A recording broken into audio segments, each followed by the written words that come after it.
When people talk about Guns N' Roses, the first thing that usually comes to mind is their explosive chemistry, both musically and personally. At the heart of that dynamic were Slash and Axl Rose, two legends who helped shape the band's iconic sound, and later its biggest downfall.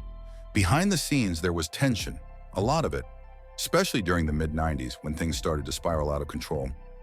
That's when Slash reached a breaking point. So what was the final straw?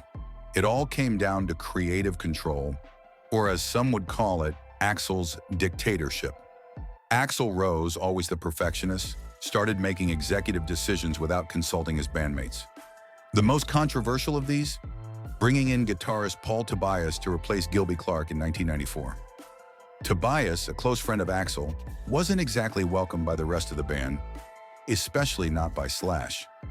Tension peaked when Tobias recorded over one of Slash's parts in their cover of the Rolling Stones' Sympathy for the Devil. For Slash, it wasn't just about the music, it was about respect. In a 2001 interview, Slash revealed that in 1996 he gave Axl an ultimatum. Either Tobias leaves the band, or he does. And that wasn't an empty threat. Slash genuinely believed Guns N' Roses had lost its democratic spirit. He felt shut out of the creative process, and worse, disrespected as a founding member. Duff McKagan backed this up in a 2002 interview. He described how Axl would show up to rehearsals whenever he wanted, sometimes as late as 5 in the morning, while the rest of the band had been there since 10 p.m. And then there was the direction the music was taking, more experimental, more indulgent, a style heavily influenced by Tobias and Axl, and one Slash just couldn't get behind.